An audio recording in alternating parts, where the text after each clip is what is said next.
Angelina Jolie, Steven Spielberg, and Tom Hanks were on hand to celebrate honorary Oscar winners as hushed conversations about the scandals roiling Hollywood unfolded behind the scenes. By Rebecca Keegan. November 12, 2017, 1:40 p.m. Angelina Jolie presents the honorary award to director Agnès Varda at the annual Governors Awards. Agnès Varda receives an honorary Oscar from Angelina Jolie. By Kevin Winter. Getty Images.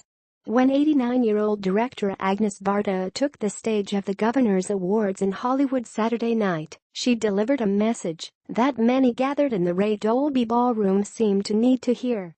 "It is a big event, very serious," Varda said, receiving an honorary Oscar for her six-decade filmmaking career as a feminist trailblazer and a French New Wave pioneer. "But if I have to choose between serious and lightness, I choose lightness." With that, Varda grabbed the hand of presenter Angelina Jolie and began an impromptu dance to the jazz music playing in the ballroom, her distinctive, two-tone pageboy haircut shaking as she shuffled. "Oh, right, lightness. This whole Hollywood thing is supposed to be fun, isn't it?" Two separate Governors Awards unfolded Saturday night. On the stage, the town celebrated a cheerful evening of recognition for long under-heralded artists. During the cocktail hour, and around the long dinner tables purchased by the studios to fete their Oscar contenders, attendees shared a more uncomfortable night of raised eyebrows and hushed "who will be next" conversations. The dichotomy was perhaps best encapsulated in Dustin Hoffman's night. On hand to celebrate cinematographer Owen Roizman, who shot his movie Tootsie, the Meyerowitz Stories star received a warm round of applause from the audience when he took the stage.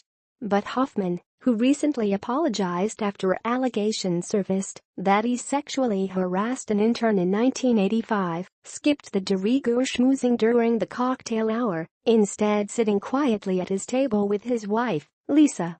In an awards season that is kicked off with a wave of sexual harassment allegations, Hollywood seemed glad to revert to its rituals of praise, especially for a group this worthy. In addition to Varda and Roizman, this year the Academy's governors conferred honorary Oscars on actor Donald Sutherland and director Charles Burnett, and awarded a special commendation to Alejandro González Iñárritu for his virtual reality installation, Carn Y Arena. "I don't deserve this," Sutherland said, accepting his award from his Hunger Games co-star Jennifer Lawrence. "But I have arthritis, and I don't deserve that either." After Ava DuVernay delivered an Oscar statuette to Burnett, the independent African-American filmmaker recalled a teacher who had once discouraged him. "His name was Mr. Baker," Burnett said.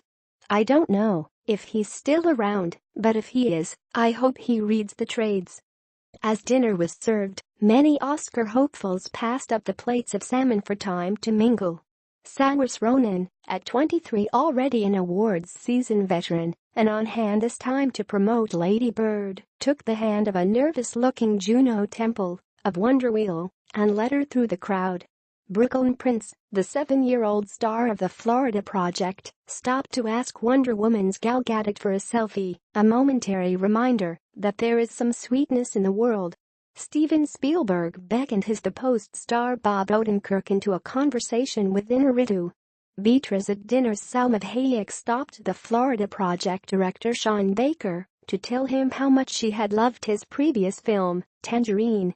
Awards season newcomer Betty Gabriel of Get Out met Academy Governor Tom Hanks, who, even in a room of the most famous people in the world, holds a Santa Claus-like allure.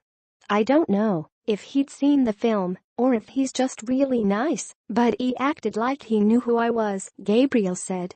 In lieu of working the room, some attendees were bonding over simpler pleasures.